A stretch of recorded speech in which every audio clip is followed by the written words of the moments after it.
willingness, but with the capability to begin to challenge Hezbollah and disarm them. Because the Lebanese people are also victims of Hezbollah.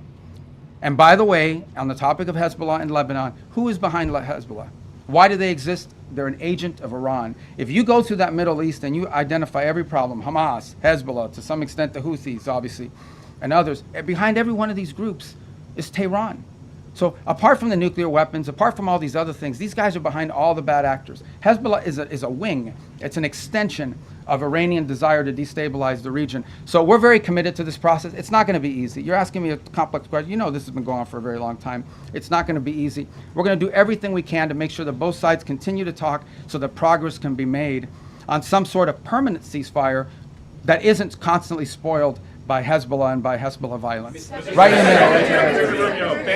middle. I'm winging it, guys, okay? Right there, yes, sir. You mentioned the 2 U.S. ships that safely crossed the Strait of Hormuz. Are other ships being told it's safer to get back to regular levels, or are we still going to see limits in place for the foreseeable future? For obvious reasons, I'm not going to broadcast who we're talking to or who we're telling them to move. I mean, we want these operations to be safe, and I think as it unfolds and ships get through, we'll make those announcements after the fact, just for operational security purposes. But the goal here is pretty simple.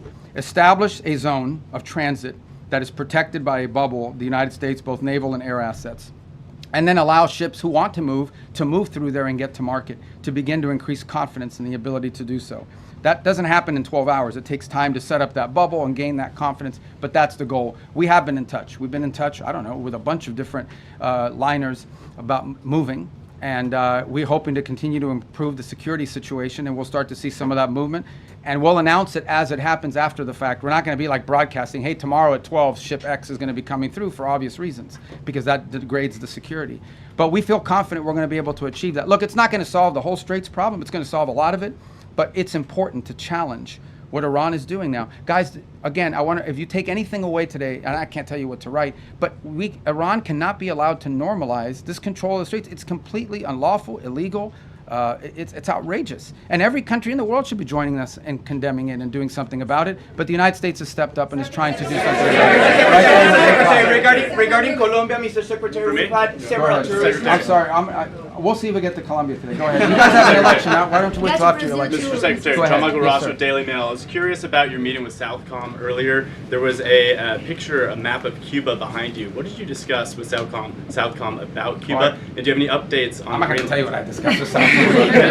but it had to do something with Cuba. No, what about? Cuba's in Southcom. You know, Fair it's enough. the closest part. And so the second point, I was there. Our ambassadors were in from the whole Western Hemisphere. I was addressing them. Meeting the general who just took command of Southcom. And there happened to be a map of Cuba. And I said, it'd be good if we took a picture in front of that map, because it's like the closest thing in Southcom to the United States. So there it is. We have maps of other countries, huh? What about Greenland? Did you update on Greenland? No, they didn't have that map there. In the red, right there in the red. In the red, okay. Cristina de Telemundo, Mr. Sec. Can I ask you in Spanish or can I ask Yeah, you you can answer in Spanish. Okay. But they'll have to translate for them what you So ask. I'll say it in English, and if you can answer in both languages. Today I checked the webpage of the State Department, and there's still a $25 million bounty on Diosdado Cabello, the Secretary of Interior, for drug trafficking and narco-terrorism. I was wondering if that has been put on hold, or if you're negotiating with President Delcy Rodriguez to turn him over. I don't have any updates for you on that. The website is what it is, and that's where it stands. That policy hasn't changed. But guys, let's be mature here a little bit. I'm not going to tell you about what we're talking about with the leader of these countries. El Departamento de Estado sigue considerando a Diosdado Cabello un narcoterrorista y un narcotraficante, como dice en la página del Departamento de Estado.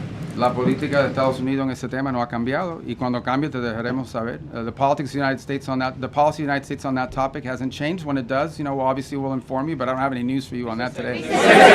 Right there in the green. I'll get to you guys. Right there in the green. Are you guys all the TV people? Yeah. No. All right, go ahead. I'm sorry. Go. I'm learning. They gave me a little map. I don't know where I put it of the people here. Some of you had like red X's. I'm kidding. No, it's not true. Go ahead. Thank you, Mr. Secretary. The average price of gas in the country right now is $4.50. Do you have a thought on how long Americans are supposed to kind of accept this? Do you think it will affect Republicans' majorities in the midterms? Well, I'm not going to speculate on the politics of it. You can tell me. Look, it's obviously being driven by global events. That was true during the Russia-Ukraine war as well, where you saw that come up. Look, we don't benefit from the Straits as much as other countries. I don't know if you've seen what the gas prices are like in other parts of the world that are really suffering big time. So we're very fortunate that the United States, I believe right now, is like the world's largest net exporter of oil and natural gas as a result, not because of this war, but because we have this capacity. So we've been insulated to some degree. We're obviously still vulnerable to some extent to global prices, but in the end, I mean, we're more insulated than other countries, even though that's not welcome news to Americans that are paying more at the pump, no doubt about it. And it certainly is one of the circumstances of it. There are people that we're predicting would be much higher at this point, but we're not taking that for granted. Suffice it to say that think about it this way. Everybody needs to think about it this way. If Iran had a nuclear weapon, and they decided to close the straits and make our gas prices like $9 a gallon or $8 a gallon, we wouldn't be able to do anything about it because they have a nuclear weapon. And a nuclear-armed Iran could do whatever the hell they want with the straits, and there's nothing anyone would be able to do about it. And that's one of the many reasons, apart from like the massive loss of life in a nuclear strike, why Iran can never have a nuclear weapon. I mean, so this is an example of, if they had a nuclear weapon, they closed the straits and they would tell the world, what are you going to do about it? We have a nuclear weapon, we can attack you with it. That's the world none of us want to leave behind. It won't happen under this president's watch, but some future president and in the future Americans will have to deal with this. So it's just one more example of why these guys can never be allowed to have a nucleir weapon. Right there, in the black. Right, you in the black, yes ma'am. Thank you, Mr. Secretary. Where you? No, right there, you both are wearing black. Thank you. She's closer. No, you don't have black, you have blue on. I'm colorblind, but I know blue and black. Right there, yes ma'am. No, you, the first one I called on. Thank you, Mr. Secretary. Thank you. This is chaos, guys. Go ahead. Welcome to the White House. You've long been a leading voice on human rights in China, and so including religious persecution and forced organ harvesting. So President Trump prepares to meet Xi Jinping next week. Do you expect human rights concerns to be on the table? Well, we always raise those issues, and they remain true. And I think we've proven in some cases it's most effective to raise them in the appropriate setting. But we always raise those issues. They're important to us, among with others, of course. But those issues remain prominent in our view and in our conversation about these things. And we'll continue to raise them in the appropriate forums. All right, let's get to the front. These guys are going to get mad. Go ahead, I'm sorry. Thank you, Sergeant McKinley, Associated Press. You mentioned earlier that some countries have privately and publicly indicated their willingness to help with Project Freedom. Can you say how many have reached out to the U.S. with their offers of help, and what kind of capabilities? Well, thank you for your question. That's a good question. I mean, multiple countries have said we got to do something about it and fix it. Is it like dozens or single digits or more than 100? Or I don't know. I don't put a number on it. I would just tell you that. Here's what I would say about it. The capabilities is the issue. Okay. A lot of countries would love to do something about it. They don't have a navy, right? Or they can't get there in time, or they can't. Others, are less.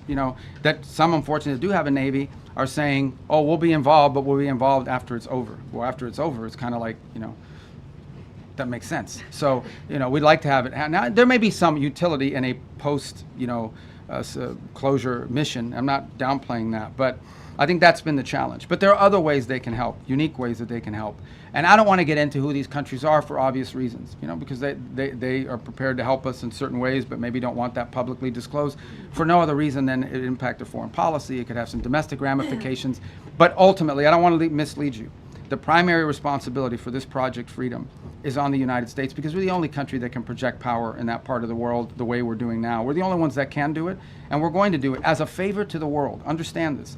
This is a favor to the world because it's their ships that are stranded. It's their fuel supplies that are stranded. By the way, it's there's humanitarian aid destined for different countries in the world that's stranded in the Persian Gulf right now.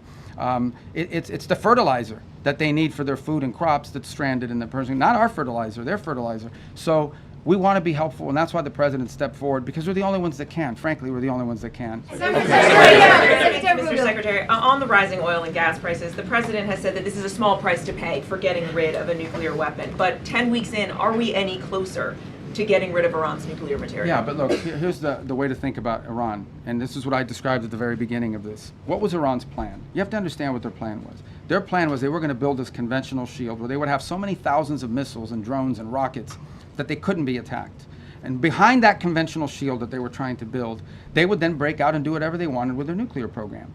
They no longer have that conventional shield. Okay, we told you guys from the very beginning, and we're very consistent in this messaging. The operation that has concluded was going to destroy their navy. They have no navy left. They don't. Not a navy. They have small boats and Boston whalers, but they don't have a navy left. They don't have an air force. I challenge you. When is the last time you read or heard about an Iranian jet flying anywhere? They don't have an air force. Their missile launching capability has been substantially degraded, and their industrial base, their defense industrial base, has been severely